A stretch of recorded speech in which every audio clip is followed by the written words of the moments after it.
First level और second level, RPSC first grade और second grade और विभिन्न प्रतियोगी परीक्षाओं में संस्कृत विषय को लेकर तैयारी करने वाले संस्कृत विषय व्याकरण के लिए सम्यक संस्कृत क्लासेस चैनल को सब्सक्राइब करें, वीडियो को लाइक करें और अधिक से अधिक शेयर करें। संज्ञा के बाद में साथियों अब हम पढ़ने वाले हैं सवर्ण संज्ञा। तो व्याकरण में लघु सिद्धांत कौमुदी में सवर्ण संज्ञा करने वाला सूत्र है तुल्यासे प्रयत्नम सवर्णम। तो ये सूत्रों के बारे में आपको जरूर याद होना चाहिए क्योंकि इनसे संबंधित क्वेश्चन हर बार पूछा जाता है। ये ऐसी संज्ञाएं हैं जिनके प्रत्येक एग्जाम में कोई ना कोई क्वेश्चन जरूर पूछा गया है। तो तुल्य यानी तुल्य का मतलब समान है। आश्य, आश्य का मतलब यहाँ पर साथियों उच्चारण स्थानों से है, तालु आदि उच्चारण स्थान। आश्य का मतलब है उच्चारण स्थान, उच्चारण स्थान। तो तुल्य यानी समान है। क्या क्या समान है? आश्य, आश्य का मतलब तालु, कंठ, मूर्धा आदि उच्चारण स्थान। और प्रयत्न, प्रयत्नम, प्रयत्न का मतलब यहाँ पर आभ्यंतर प्रयत्नों से है। तो जिन वर्णों का उच्चारण स्थान और आभ्यंतर प्रयत्न समान होता है, तुल्य होता है, उनकी परस्पर आपस में सवर्ण संज्ञा होती है। तो इसकी भी एक लाइन की वृत्ति जरूर याद करना आप। तुल्या से प्रयत्नम सवर्णम तालवादी स्थानम, तालवादी स्थानम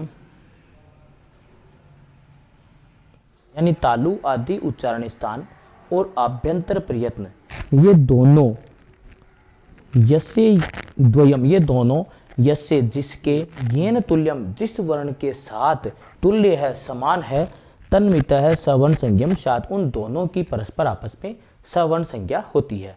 मतलब इसका कहने का सार ये है कि जिन वर्णों का उच्चारण स्थान और जिन वर्णों का आभ्यंतर प्रयत्न परस्पर समान होता है वो आपस में सवर्ण संज्ञा उनकी आपस में सवर्ण संज्ञा होती है, वे आपस में सवर्ण कहलाते हैं। मतलब वे एक ही परिवार के माने जाते हैं। जैसा कि मैंने आपको कहा कि किस प्रत्येक संज्ञा का कोई न कोई प्रयोजन जरूर होता है, तो इनको सवर्ण मानने के पीछे भी यही इनका प्रयोजन होने वाला है कि संधि में संधि का कार्य निष्पन्न होने वाला। जिस तरह से साथियों क वर्ग होता है, क वर्ग और क वर्ग का उच्चारण स्थान है अकुह विसर्जनीय नाम कंठ है। क वर्ग का उच्चारण स्थान कंठ है। और कादियो माउसा नाम स्पर्शाह, क से लेकर म तक के जो वर्ण है उनका आभ्यंतर प्रयत्न स्पर्श होता है। तो इस तरह से क वर्ग का उच्चारण स्थान और आभ्यंतर प्रयत्न, क वर्ग के सभी वर्णों का उच्चारण स्थान और आभ्यंतर प्रयत्न समान है, इसलिए क वर्ग के जो वर्ण है वो आपस में सवर्ण कहलाएंगे। इनकी आपस में सवर्ण संज्ञा होगी और ये परस्पर आपस में सवर्ण होंगे। व्याकरण में एक सूत्र आता नाद जलऊ, उस सूत्र के अनुसार स्वर और व्यंजनों की आपस में सवर्ण संज्ञा नहीं होगी, चाहे उनके उच्चारण स्थान और आभ्यंतर प्रयत्न समान ही क्यों ना हो, लेकिन स्वरों की और व्यंजनों की आपस में सवर्ण संज्ञा नहीं होगी। दूसरा, कात्यायन जो वार्तिककार थे जिनका दूसरा नाम वररुचि था, उन्होंने वार्तिक लिखा है री और लृ वर्ण, यानी री का उच्चारण स्थान मूर्धा है, ऋतु रसानाम मूर्धा, और लृ वर्ण का उच्चारण स्थान दंता है, ऋतु रसानाम दंता। इनके उच्चारण स्थान अलग अलग है, लेकिन उसके बावजूद भी ये आपस में सवर्ण माने जाएंगे क्योंकि इसके लिए अलग से वार्तिक आती है, ऋ वर्णयो हो मिथम सावर्ण्यम वाच्यम। तो इस वार्तिक पर अब हम चर्चा करने वाले हैं। तो ये हमारा सवर्ण संज्ञा करने वाला सूत्र है तुल्यास्य प्रयत्नम सवर्णम। मतलब जिन वर्णों का उच्चारण स्थान और आभ्यंतर प्रयत्न परस्पर समान होता है वे आपस में सवर्ण कहलाते हैं, उनकी आपस में सवर्ण संज्ञा होती है, लेकिन स्वरों की और व्यंजनों की आपस में सवर्ण संज्ञा नहीं होगी। दूसरी बात, जिस तरह से इसी तरह से क वर्ग है, तो क वर्ग के प्रत्येक वर्ण आपस में सवर्ण कहलाएंगे क्योंकि इनका उच्चारण स्थान और इनका आभ्यंतर प्रयत्न समान है। इनका उच्चारण स्थान सबका कंठ है और इनका आभ्यंतर प्रयत्न स्पर्श है। तो ये क वर्ग के सभी व्यंजनों की आपस में सवर्ण संज्ञा होगी। अब जो स्वरों की और व्यंजनों की आपस में सवर्ण संज्ञा नहीं होती है, इसके लिए अलग से सूत्र है।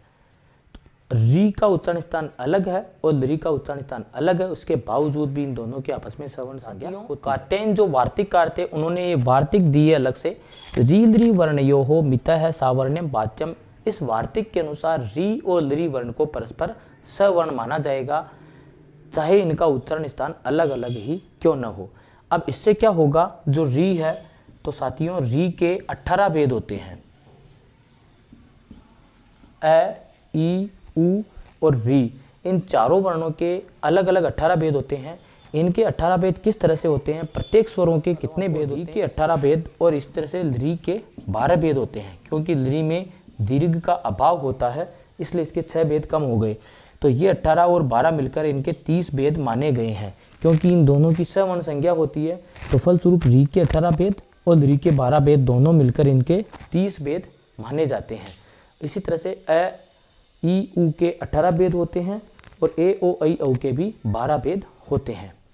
तो इस तरह से हमने साथियों सवर्ण संज्ञा के बारे में पढ़ा।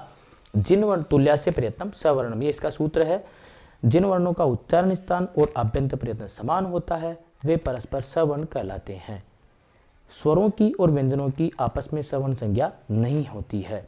इसके अलावा हमने पढ़ा री और लरी वर्णों की उच्चारण स्थान अलग अलग होते हुए भी परस्पर सवर्ण संज्ञा होती है। अब हम देखने वाले हैं अब तक फर्स्ट ग्रेड और सेकंड ग्रेड में सवर्ण संज्ञा से संबंधित प्रश्न किस तरीके से पूछे गए हैं।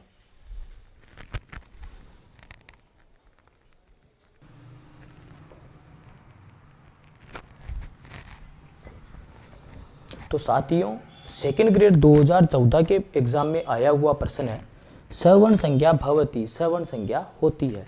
सवर्ण संज्ञा किसकी होती है, मुख नासिका वचनयो हो, मुख और नासिका से उच्चारित वर्णों की सवर्ण संज्ञा होती है।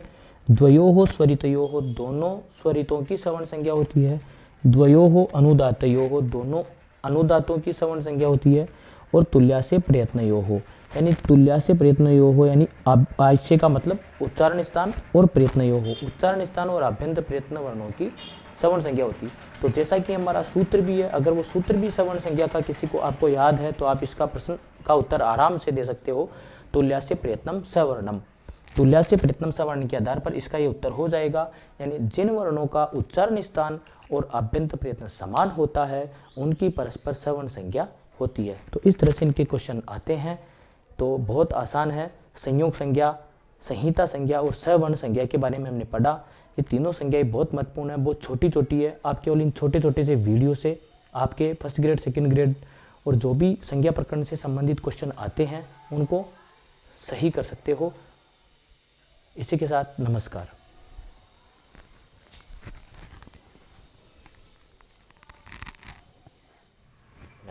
तो अब हम पढ़ने वाले हैं ह्रस्व दीर्घ और प्लुत संज्ञा करने वाला सूत्र।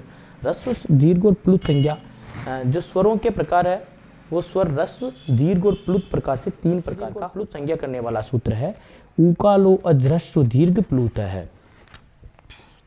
अब यहाँ पर क्या है, ऊकालो यानी इनके उच्चारण में जो समय लगता है वह समय, उसके लिए आया काल। अज यहाँ पर है अज।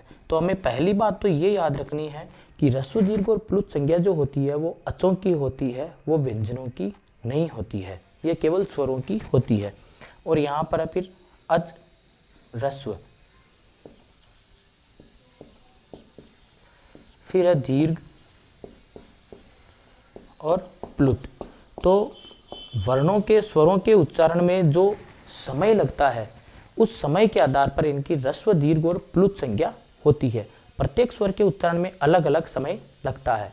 इसके लिए एक श्लोक आता है, एक मात्रा भवेद् ह्रस्व द्विमात्रा दीर्घम उच्यते त्रिमात्रो प्लुतो गेयो व्यंजनम चार्धमात्रकम। यानी एक मात्रा में जिसका उच्चारण हो जाए वह ह्रस्व स्वर कहलाता है। जिस स्वर का उच्चारण करने में 2 मात्रा का समय लगे वह दीर्घ स्वर कहलाता है। और जिस स्वर का उच्चारण करने में 3 मात्रा का समय लगे वह प्लुत स्वर कहलाता है। और जिस का उच्चारण करने में आधी मात्रा का समय लगे वह व्यंजन कहलाता है। तो व्यंजन का आधी मात्रा का जितना समय लगता है। मात्रा का मतलब यहाँ पर सिद्धांत कौमुदी के अनुसार एक पलक के झपकने में जितना समय लगता है उसको एक मात्रा मानना चाहिए। तो जैसे हम अ, ई, उ, री का उच्चारण करते हैं तो केवल एक मात्रा लगता है, या एक चुटकी के बजने में जितना समय लगता है उसको एक मात्रा कहा जाता है। एक पलक के झपकने में जिन वर्णों का उच्चारण हो जाए वो ह्रस्व वर्ण कहलाएंगे। लेकिन एक पलक के झपकने में भी जिन वर्णों का उच्चारण नहीं हो सके, जैसे आ, ई, ऊ, ये वर्ण दीर्घ कहलाएंगे। उनके बजाय इन वर्णों के उच्चारण में थोड़ा सा समय ज़्यादा लगता है। और अगर वर्णों के उच्चारण में 3 मात्रा जितना समय लग जाए, यानी और ज़्यादा समय लग जाए, तो उसको प्लुत की संज्ञा दी गई है। साथियों, लघु सिद्धांत कौमुदी के अनुसार मुर्गे की जो आवाज़ होती है उसमें ह्रस्व, दीर्घ और प्लुत तीनों स्वर होते हैं। उसकी शुरुआत ह्रस्व स्वर से होती है, फिर दीर्घ स्वर और सबसे अंत में प्लुत स्वर। एक मात्रा वाले स्वर कौन कौन से होते हैं, 2 मात्रा वाले स्वर कौन कौन से होते हैं और 3 मात्रा वाले स्वर कौन कौन से होते हैं। तो एक मात्रा वाले जो स्वर हैं उनको ह्रस्व माना जाता है, इनकी संख्या है 5। 2 मात्रा वाले जो स्वर हैं उनको दीर्घ माना जाता है, इनकी संख्या है 8। और 3 मात्रा वाला जो स्वर है उसको प्लुत माना जाता है, इनकी संख्या है 9। प्लुत वाले जो स्वर है साथियों, उनके लिए इस तरह के चिन्ह का प्रयोग किया जाता है। ये 3 यहाँ पर 3 मात्राओं का सूचक है। तो ह्रस्व स्वर होंगे अ, ई, उ, री और द्री। अब इसी तरह से ये सारे वर्ण इधर आ जाएंगे, लेकिन द्री में दीर्घ का अभाव होता है। द्री वर्ण या तो ह्रस्व होता है या प्लुत होता है, ये दीर्घ नहीं होता है। तो यहाँ पर आ जाएगा आ, ई, उ, री, फिर ए, ओ, आई और औ। इस तरह से ये जो 8 वर्ण है ये इनकी दीर्घ संज्ञा होती है, मतलब इनके उच्चारण में इन वर्णों की अपेक्षा थोड़ा समय अधिक लगता है। इसी तरह से प्लुत किनको कहेंगे, जिन वर्णों के उच्चारण में 3 मात्रा का समय लगता हो। तो उसमें आ जाएगा आ, इसी तरह से ई, इसी तरह से ऊ, इसी तरह से री, ली, ए, ओ, आई और औ। इनके सामने ये जो चिन्ह लगा हुआ है ये प्लुत का सूचक है। तो इस तरह से ये 9 वर्ण हो गए। 9 स्वरों की प्लुत संज्ञा होती है और ये 8 स्वरों की दीर्घ संज्ञा होती है और 5 स्वरों की ह्रस्व संज्ञा होती है। तो इस तरह से ह्रस्व दीर्घ प्लुत संज्ञा करने वाला सूत्र है ऊका लो अज ह्रस्व दीर्घ। उच्चारण वाले स्वर की ह्रस्व संज्ञा होती है, 2 मात्रा उच्चारण वाले स्वर की दीर्घ संज्ञा होती है और जिसके उच्चारण में 3 मात्रा का समय लगता हो उसकी प्लुत संज्ञा होती है।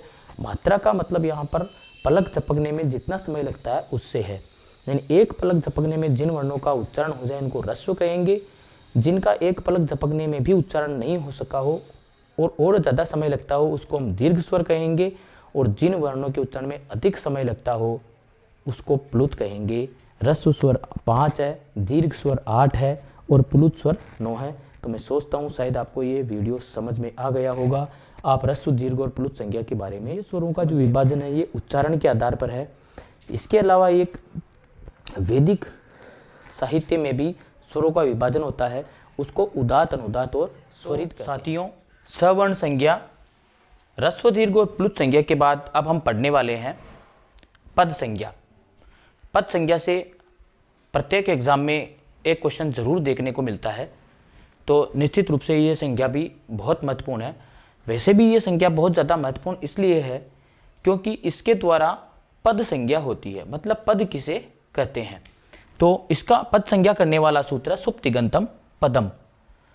इसकी वृत्ति होती है सुबंतम तिङन्तं च पद संज्ञम स्यात्। सुबंतम तिङन्तं च सुबंतम तिङन्तं च पद संज्ञम स्यात्।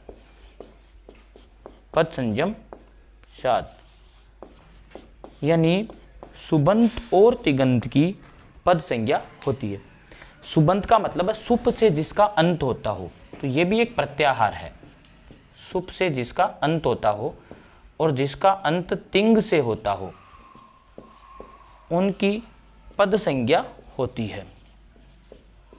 पद संज्ञा मतलब उनको पद का नाम दिया गया है, उनकी संज्ञा है, उनका नाम है पद, उनको पद कहेंगे। किस किस को कहेंगे, एक तो सुबंत को कहेंगे सुप से जिसका अंत होता है, एक तिंग से जिसका अंत होता है। अब मैं आपको यहाँ बताने जा रहा हूँ कि सुप से किसका अंत होता है। सुप एक प्रत्याहार है, तो कोई भी जो शब्द रूप हम बनाते हैं उसके लिए सु आदि 21 प्रत्ययों का प्रयोग किया जाता है। सु औजस, अम औसस, टा भ्याम बिस, ने भ्याम बस, नसी भ्याम व्यस, नस ओ साम और नी ओस सुप। ऐसे करके इन 21 प्रत्ययों के लगने के बाद जो प्रातिपदिक होता है उसको पद बनाया जाता है, क्योंकि व्याकरण का एक नियम है अपदम न प्रयुंजीत। जब तक किसी को पद नहीं बनाया जाता या कोई पद नहीं होता है उसका प्रयोग व्याकरण में नहीं कर सकते। तो जैसे बाल शब्द है, अब ये अभी तक एक प्रातिपदिक है, इसमें मैं सु प्रत्यय लगाऊंगा और उसके बाद ये बन जाएगा बाल है। अब ये पद हो गया, अब इसका व्याकरण में प्रयोग हो सकता है, तो इसकी पद संज्ञा हो गई। तो ये जो 21 प्रत्यय है, सु से लेकर सुप तक जो 21 प्रत्यय है, इन प्रत्यय के लगने के बाद किसी भी प्रातिपदिक की पद संज्ञा हो जाती है। इसके अलावा तिंग से लेकर तिप तस जी, सिप तस त, मिप वस मस, ये परस्मैपदी 9 प्रत्यय हैं। इसके अलावा 9 प्रत्यय जो है वो आत्मनेपदी धातुओं के साथ लगते हैं, त आताम झ, था साताम ध्वम और इंग वही महिंग। ऐसे करके 9 और 9 18 प्रत्यय हो जाते हैं जो ये धातुओं के पीछे लगते हैं। तो धातुओं के पीछे जब ये प्रत्यय लगते हैं तो ये इनको तिंग कहा जाता है। तो तिंग से जिनका अंत होता हो उनको भी हम पद कहेंगे। जैसे मैं यहाँ पर लिखूँ हस धातु है और इसमें हम तिप प्रत्यय लगाएंगे तो ये बन जाएगा हसती। तो इसकी पद संज्ञा आदि कुल 21 प्रत्यय है। 21 प्रत्यय यानी 21 प्रत्यय जिनको लगते हैं उनको हम सुबंत बोलते हैं, और ये 18 प्रत्यय हैं। ये जिन धातुओं के पीछे लगते हैं उनको हम तिंग बोलते हैं, तिंगंत। तो इस तरह से सुबंत और तिंगंत दोनों की पद संज्ञा, इस तरह से ये पद संज्ञा करने वाला सूत्र है। इस संज्ञा का प्रयोजन है किसी भी शब्द को व्याकरण में प्रयोग करने के लायक बनाना, क्योंकि मैंने आपको शुरू में कहा था या संज्ञा सा प्रयोजनवती। जिस भी संज्ञाएं हैं उनका कुछ ना कुछ प्रयोजन है। पद संज्ञा का प्रयोजन है कि पद का निर्माण करना और फिर उस पद का प्रयोग व्याकरण में किया जाता है। तो सुबंत और तिंगंत की जो है वो पद संज्ञा होती है। सुबंतम तिंगंतम च पद संज्ञम सात। तो बाल्य है, ये यहाँ पर पद नहीं है, ये प्रातिपदिक है। और इसी तरह से ये भी यहाँ पर कोई पद नहीं है, ये धातु है। जब इनमें 21 प्रत्यय में से कोई सा भी प्रत्यय और इसमें 18 प्रत्ययों में से कोई सा भी प्रत्यय लगाएंगे, उसके बाद जो निष्पन्न शब्द होगा वो हमारे पद कहलाएगा। सुबंत और तिंगंत को पद कहते हैं। अब हम देखने वाले हैं यहाँ इस से किस तरह से अब तक क्वेश्चन आए हुए हैं परीक्षा। सेकंड ग्रेड एग्जाम में आया हुआ क्वेश्चन है, पद संज्ञक नास्ति, पद संज्ञक वर्ण नहीं है या पद संज्ञक नहीं है, इनमें से किसकी पद संज्ञा नहीं हुई है? रामय है। ये रामय जो है ये यहाँ पर राम प्रातिपदिक में सु प्रत्यय लगने के बाद रामय शब्द निष्पन्न हुआ है, इसकी पद संज्ञा हुई है।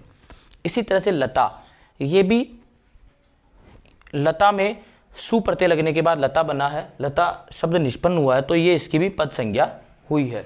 राम, लता, हरि, भवती, हंसती जो भी धातुएं हैं वो भी इसी का उदाहरण है। तो भवती भी पद संज्ञक है, रामय भी पद संज्ञक है और लता की भी पद संज्ञा हुई है, लेकिन फल की पद संज्ञा नहीं हुई है, ये पद नहीं है। तो इसका उत्तर हो जाएगा फल। फल शब्द में सु प्रत्यय लगाने के बाद निष्पन्न होता है फलम, तो फलम इसका यहाँ पर आएगा, फलम आना चाहिए क्योंकि फलम पद संज्ञक है, इसकी पद संज्ञा से राम, लता, हरि ये जो भी शब्द रूप होते हैं जिनमें 21 प्रत्यय लगने के बाद जो निष्पन्न शब्द होते हैं और जो 18 प्रत्यय लगने के बाद निष्पन्न धातु रूप होते हैं वो पद कहलाते हैं, उनकी पद संज्ञा होती है। सुबंतम और तिंगंतम च पद संज्ञम सात।